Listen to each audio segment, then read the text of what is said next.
Amém, amém. Obrigado, Guilherme. Muito bem.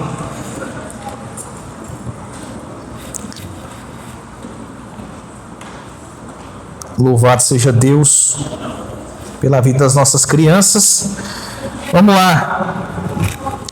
Meus irmãos, o tema da mensagem de hoje é o tema da nossa campanha. É Igreja Viva, Igreja que Ora. Queria que você abrisse a sua Bíblia em Tiago, capítulo 5, versículos de 13 a 20. Abra aí, Tiago, capítulo 5, versículos de 13 a 20.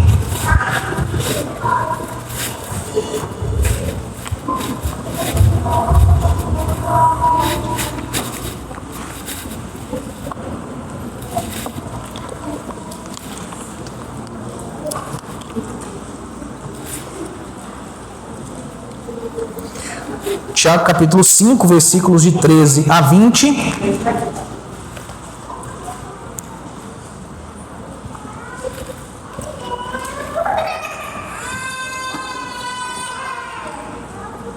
Diz assim o texto, Tiago, lá no finalzinho da Bíblia, Tiago que era irmão de quem? Jesus, né? Isso mesmo. De 13 a 20. Diz assim: alguém sofrendo entre vocês, que ele ore. Alguém que se sente feliz, que ele cante louvores. Alguém doente entre vocês, que ele mande chamar os presbíteros da igreja, e que estes orem por ele, ungindo com óleo em nome do Senhor. A oração feita com fé curará o doente, e o Senhor o levantará. Além disso, se houver cometido pecados, ele será perdoado. Portanto, confessem os seus pecados uns aos outros, e orem uns pelos outros para serem curados. A oração de um justo é poderosa e eficaz. Elias era humano como nós. Ele orou fervorosamente para que não chovesse, e não choveu sobre a terra durante 3 anos e meio. Depois orou novamente, e os céus enviaram chuva, e a terra produziu seus frutos. Meus irmãos, se algum de vocês se desviar da verdade e alguém o trouxer de volta, lembre-se disto: quem traz de volta um pecador do seu caminho errado salvará da morte a vida dessa pessoa, e fará que muitíssimos pecados sejam perdoados. Meus irmãos, ganhei uma Alexa. Você tem uma Alexa em casa? Eu tenho agora. Quando a gente sai para pregar, e quando a gente traz pessoas para pregar aqui, você sabe que é de costume, nós pagamos as despesas da pessoa e damos uma oferta, não importa o valor, em reconhecimento a pessoa sair da sua igreja, da sua família, e vir a ser usada por Deus numa igreja. E quando a gente sai para pregar, assim acontece. E recentemente nós fomos pregar num lugar, eu e a Angélica, eu fui falar, a Angélica também falou, e ganhamos um monte de mimos, um chocolate que eu quase não gosto, e no fim, uma sacolinha, né? E os irmãos sabem, eu com presente eu sou muito ruim, né? Que eu não gosto de ganhar, mas eu não tenho a curiosidade de abrir na hora. Eu chego em casa, eu abro com calma. A Angélica quase toma da mão de quem está dando para abrir, curiosa para saber o que é. Não é o meu caso. E viemos embora com a sacola e tal. Chegou aqui em casa, a Angélica foi abrir, obviamente, né? Tinha uma Alexa. Falei, olha, que interessante, né? E aí ligamos aquele negócio, o Gabriel se dedicou lá a organizar aquilo tudo, e aquele negócio é muito interessante, porque eu já ouvi falar desse serviço que ela faz, que para nós é muito útil, que é a lista de compras. Então, por exemplo, toda vez que eu tomo banho, eu tenho que passar um cotonete no ouvido. Acho que é mais mania do que necessidade. Acabou o cotonete, eu vou lá e falo, Alexa, inclua cotonete na lista de compras. Ela, ok, incluído cotonete adicionado à lista de compras, né? E aí, Alexa, inclua Bombril, e aí vem para o aplicativo daqui, né, do celular, e quando eu vou no supermercado, então não precisa mais pedir para a Angélica a lista e tal. Eu chego no mercado, abro lá, e aparece lá, e você vai clicando, você coloca no carrinho, você já vai clicando lá assim, e pronto, é um negócio fantástico. E agora a gente pegou corda, né? Então aí, para ouvir música, Alexa, toca a playlist tal, e aí toca a música lá em casa. E aí a Angélica então colocou, Alexa, lembrar Miguel de tirar a louça da lava-louça. Aí quando dá o horário, Miguel, está na hora de você tirar a louça da lava-louça, né? Gabriel, está na hora de você tirar a roupa do varal, né? Pensa que trem maravilhoso, é uma bênção, né? Então é muito prático. E esses dias eu perguntei um negócio para ela, E a gente vai se familiarizando, né? Tem gente que conversa com cachorro, com gato, tem gente que conversa com planta, tem gente que conversa com a Alexa. Então, a hora que eu pedi um negócio lá, aí eu falei, obrigado, Alexa. Ela falou assim, é nóis. Olha que intimidade, né? Mas enfim, o que eu quero que você entenda, meus irmãos, é que eu fiquei pensando sobre isso. Eu falei, você já pensou se com Deus fosse mais ou menos assim? Pediu, Deus é nós, né? Deus já organiza, Deus já atende, Deus já responde. Meus irmãos, a gente sabe que não é bem assim com Deus, mas a gente sabe que Deus pode fazer por nós muito mais do que uma Alexa, né? Então, nesse texto que nós lemos em Tiago, se você observar, é interessante que em todo o texto que nós lemos, desde o versículo 13 até o versículo 20, ele sempre fala de oração. Está alguém sofrendo? Ore. Está alegre? Louve. Está enfermo? Ore. Pecou? Ore. O irmão se desviou? Ore. E vá atrás dele. Então, no centro deste texto que nós lemos, nós encontramos Tiago 5,16, especialmente a parte B, que é o texto da nossa campanha de missões estaduais, que é a oração de um justo é poderosa e eficaz. Meus irmãos, essa não é uma promessa de que Deus fará tudo o que pedimos, mas uma afirmação de que Deus age poderosamente através da oração daqueles que vivem em comunhão com Ele. Repito, Deus age poderosamente através da oração daqueles que vivem em comunhão com Ele. A gente não tem algumas pessoas na nossa vida que são assim, chegadas a nós, que quando a pessoa precisa de você, quando ela te pede um favor, quando ela pede uma ajuda sua, você tem alegria em ajudar, você se sente satisfeito, você sente até um prazer em ajudar, porque são pessoas que estão alinhadas com você naquilo que você pensa, naquilo que você almeja, naquilo que você acredita. São pessoas que você vê que vale a pena você investir, você ajudar, você fazer algo. Assim, meus irmãos, eu entendo, salvo as devidas proporções, que Deus olha para mim e para você, e quando estamos em comunhão com Ele, quando estamos buscando a palavra dEle, quando nos preocupamos com aquilo que Ele se preocupa, quando para nós é importante o que é importante para Deus, Deus olha para mim e para você, e quando nós vamos orar, falar com Ele, Ele está atento ao nosso clamor, porque Ele sabe. E eu quero que você entenda, não é mérito, mas é estar alinhado com a vontade de Deus. Então Deus olha para mim e para você, está atento ao nosso clamor, está atento à nossa oração, está disposto a responder aquilo que nós clamamos a Ele. Então, em primeiro lugar, meus irmãos, a oração deve fazer parte de todas as circunstâncias da vida. Deve fazer parte de todas as circunstâncias da vida. No versículo 13 disse: há alguém sofrendo entre vocês, que ele ore. Há alguém feliz, ou há alguém que se sente feliz, que ele cante louvores. Meus irmãos, você há de convir comigo que a nossa vida, ela acontece entre esses dois pontos, né? Entre a alegria e a tristeza, nós vivemos.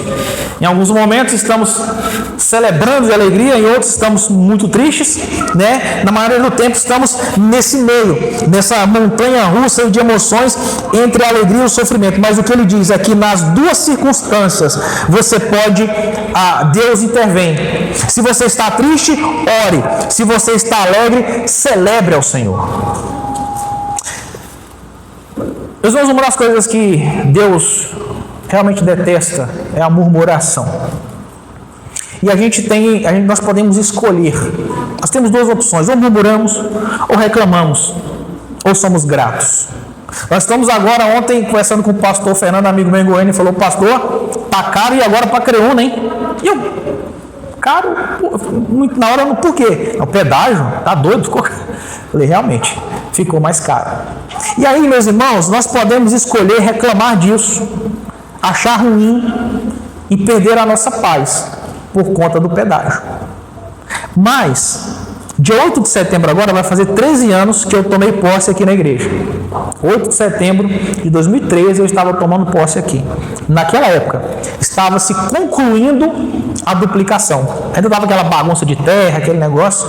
E naquela época já se dizia, agora vai colocar o pedágio. Então, 13 anos depois, veio o pedágio. tenho duas opções.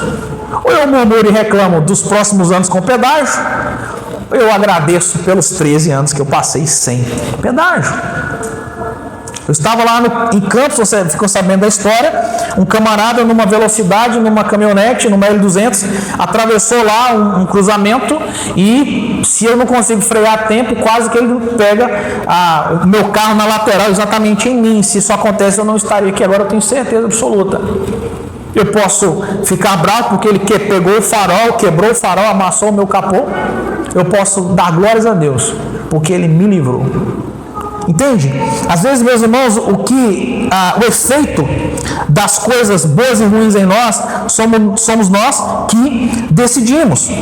Quem aprende a orar em todos os momentos não será dominado pelas circunstâncias. Em segundo lugar, a oração aproxima a igreja da restauração.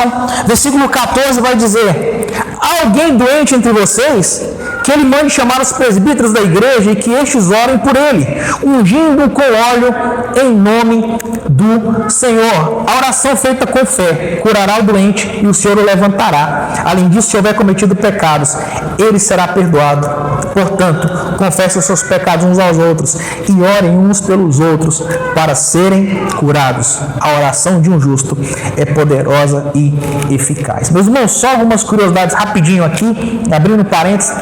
Paulo fala, se está alguém doente, chame os presbíteros. Em outra tradução, a palavra doente aí é fraco. É alguém que não consegue sair para buscar um socorro. Então, estando em casa, enfermo, doente ou em hospital, chame os presbíteros. Presbíteros, meus irmãos, para o melhor entendimento, é o mesmo que pastor. A função do presbítero é que é um pastor auxiliar. Então, chame os pastores para orar por ele. Né? E aí ele fala aqui de ungir com óleo. Só uma observação, talvez você nunca viu aqui com vidrinho de óleo ungindo você aqui quando você vem aqui na frente, porque quando nós olhamos e entendemos o contexto bíblico, meus irmãos, o óleo ungido era usado no Velho Testamento para abençoar alguém, como por exemplo para enviar alguém, para consagrar alguém a algo. Você se lembra quando Samuel foi lá escolher ou ungir Davi, né, que seria o futuro rei de Israel? Ele então unge ele com óleo. Só que você percebe claramente que no Novo Testamento a prática do óleo foi substituída pela imposição de mãos. Tanto é que quando se separa Paulo para a viagem missionária, por exemplo, e algumas outras circunstâncias no Novo Testamento, você vai ver a prática de impor as mãos, né? De fato que o poder não está no óleo, mas está naquele a quem você ora. Então por isso você vai vendo que a partir dos séculos perde-se a prática da unção com óleo, né? E aí agora nos últimos tempos que algumas igrejas aí resolveram voltar a essa prática, da qual não é necessária, é só um símbolo. Assim como a imposição de mãos também é um símbolo, né? O poder está naquele a qual nós oramos. Mas enfim, está alguém doente, então chame os presbíteros da igreja para orarem por ele, porque a oração feita com fé curará o doente e o Senhor o levantará. Meus irmãos, preste atenção, nós precisamos crer nesse negócio. Eu já falei aqui algumas vezes, quantos de nós oramos por um enfermo com medo de dar ruim?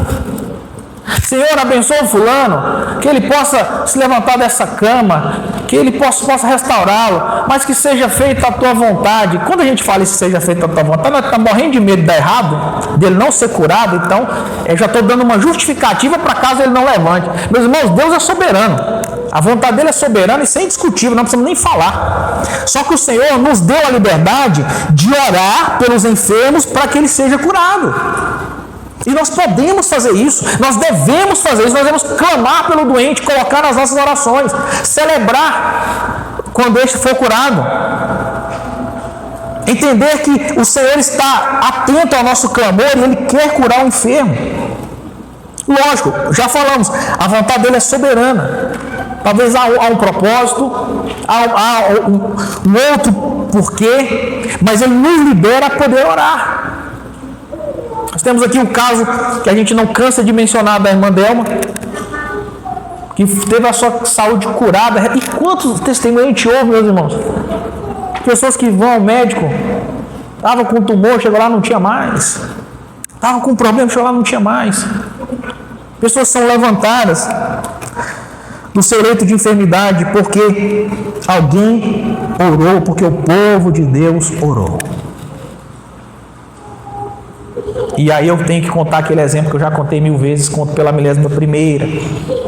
A igreja orando, a pessoa é restaurada, aí ela vem e diz: pastor, demos sorte mais, apareceu um médico lá não sei da onde. Que sorte, meu irmão. Sai fora de sorte. Deus agiu, respondeu a oração do povo dele.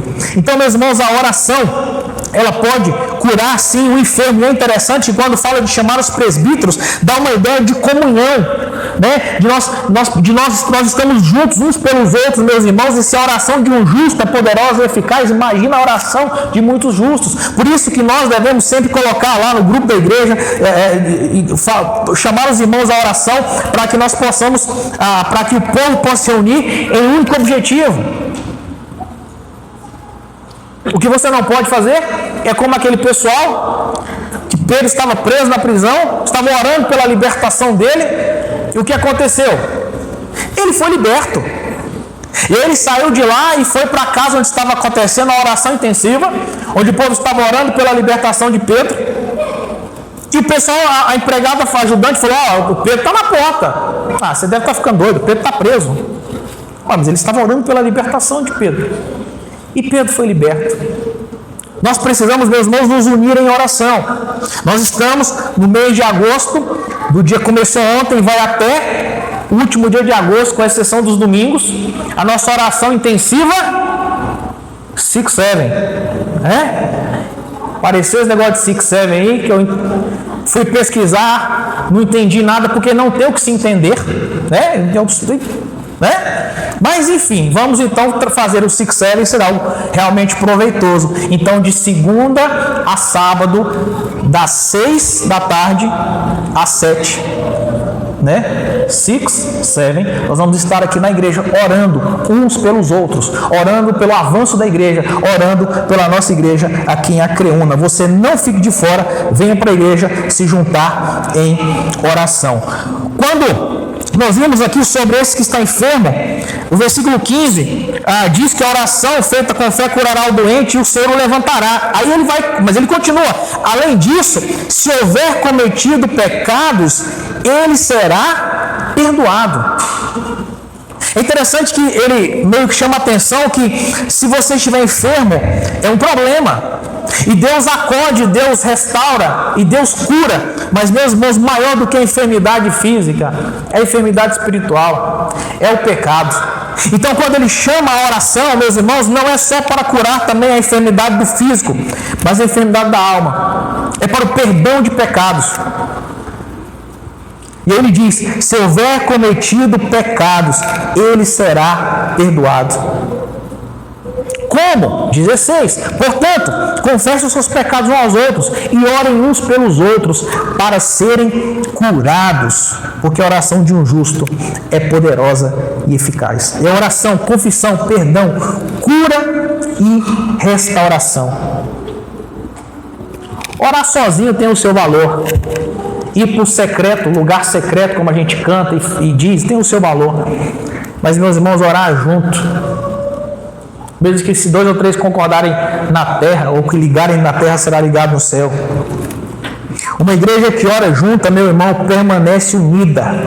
Uma igreja que não ora junta tende a se dividir. Tem uma postagem lá no Instagram linda do pessoal orando aqui ontem às 6 da tarde, no primeiro dia da oração 6-7.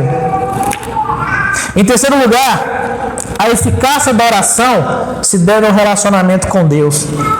A parte B do versículo 16 diz: a oração de um justo é poderosa e eficaz.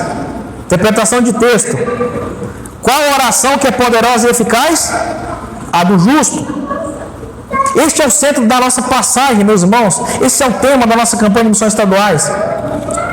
A palavra justo não significa alguém perfeito, significa alguém que foi justificado por Deus e procura viver em obediência. Aprendemos muito bem isso hoje na sala dos adultos aqui na escola bíblica discipuladora. Alguém que foi justificado, alguém que creu, alguém que foi salvo em Cristo Jesus. Não é poder do homem, é poder de Deus, atuando através de um homem que vive em comunhão com Ele.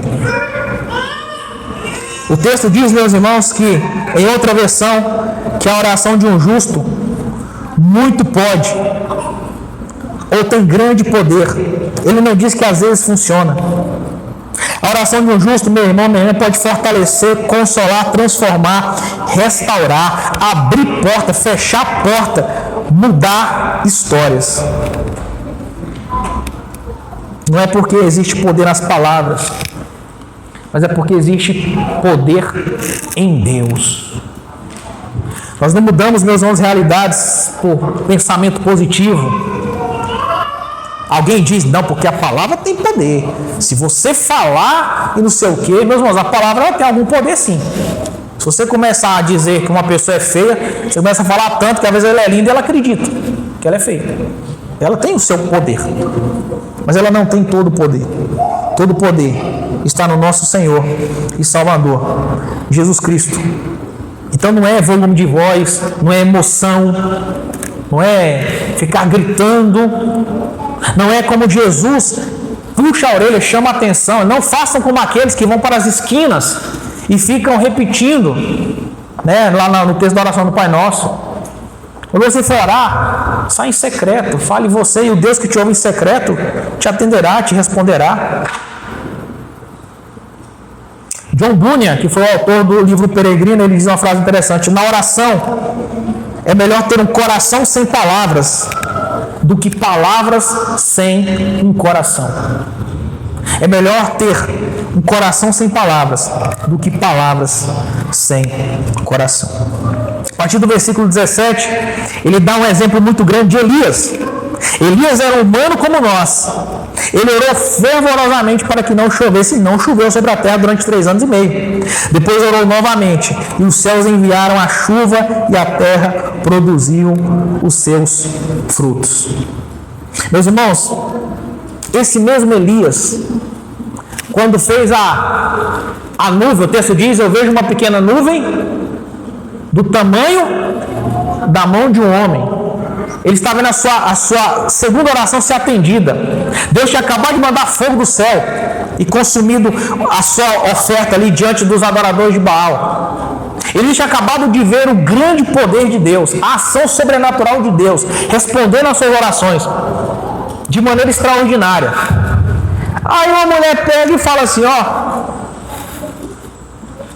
pode avisar Elias que eu vou matar ele. Ele está morto. O homem ficou desesperado, entrou em depressão, ficou com medo, angustiado, correu para a caverna.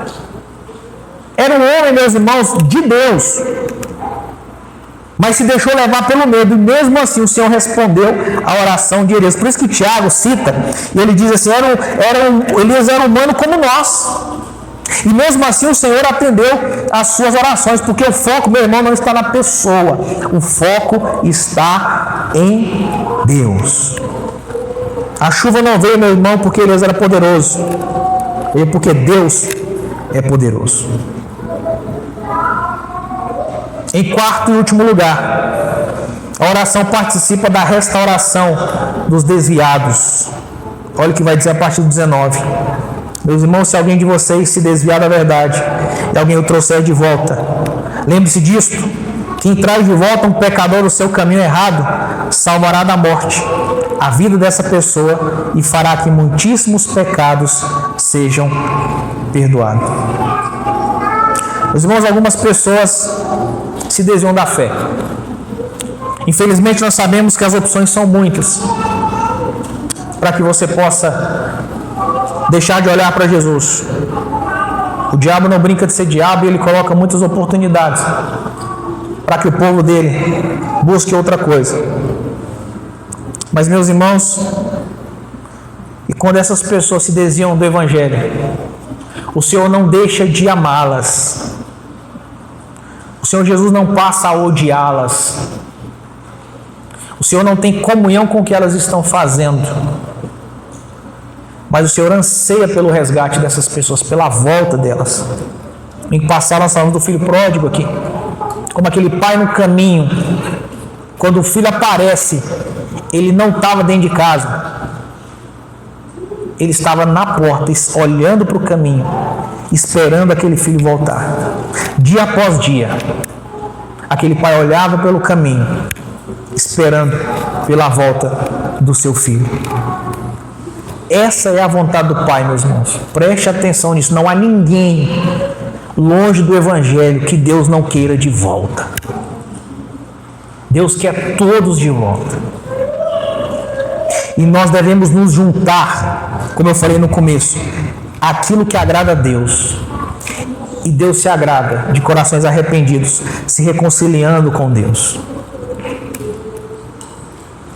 Assim como nós oramos pelos enfermos, nós também devemos orar por pecadores a se converterem, pelos desviados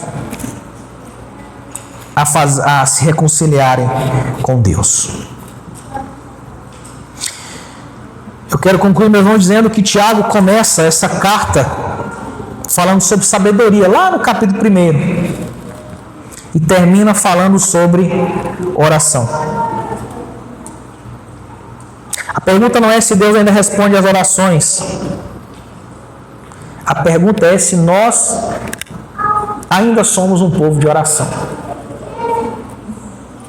Eu tenho dito que, vendo a juventude ficando para trás, e indo, ou estando em direção à maturidade, você vai perdendo o ímpeto da juventude, vai refletindo mais sobre as coisas e pensando melhor, e sobretudo orando muito mais antes de tomar as decisões. E eu posso dizer uma coisa para você, meu irmão, minha irmã, que está aí com seus 20 e poucos anos, 30 e poucos anos, eu estou gostando muito dessa fase,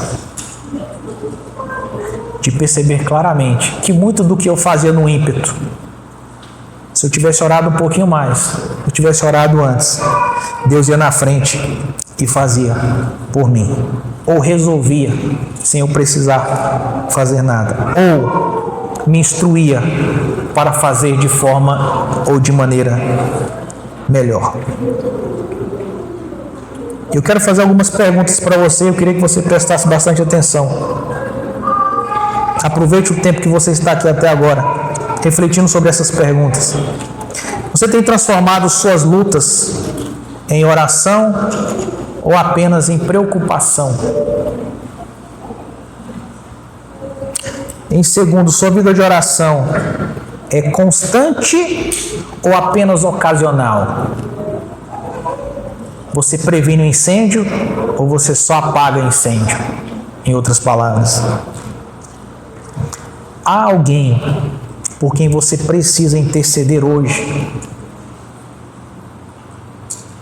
Deus está trazendo à sua mente e ao seu coração uma pessoa que precisa da sua oração. Em último lugar, você realmente acredita que Deus continua agindo através da oração? Eu estava dizendo, meus irmãos, esses dias num encontro de pastores que talvez orar menos significa fé menos, né? Eu ia falar fé de menos, mas de quem acredita menos, porque se a gente realmente acredita numa coisa, a gente vai. Como eu já disse aqui em outras vezes, o Facebook, o Instagram e as redes sociais vieram para mostrar que a nossa falta de oração antes delas não era por falta de tempo. E eu quero orar agora por você.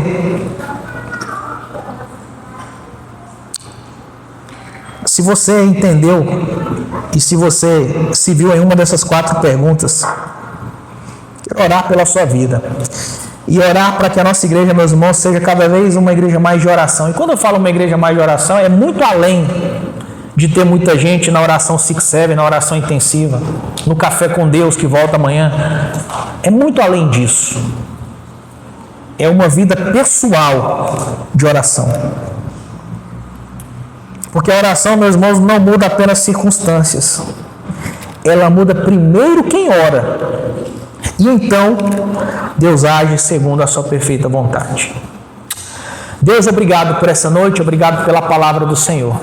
Eu quero pedir, ó Pai, a tua intervenção na minha vida e na vida de todos. Ó Pai, segundo essas perguntas que nós fizemos, Pai, em nome de Jesus, será que nós estamos tendo uma vida de oração ou orando apenas diante das circunstâncias? Pai, será que nós realmente cremos no poder da oração? Será que tem agora alguém que carece da nossa oração? Pai, em nome de Jesus, pedimos a tua intervenção, o teu cuidado para com as nossas vidas, que possamos entender a importância de orar, que possamos entender que a oração precisa e deve fazer parte da vida do cristão, que possamos entender que há uma vida com Deus antes e depois de uma vida de oração. Entender que não orar é deixar Deus de fora da nossa vida. Nos ajude, Deus, a todo dia cedo, antes de comer o pão desta terra, comer o pão do céu. Nos ajude, ó Pai, em tudo que formos fazer, colocarmos o Senhor na frente.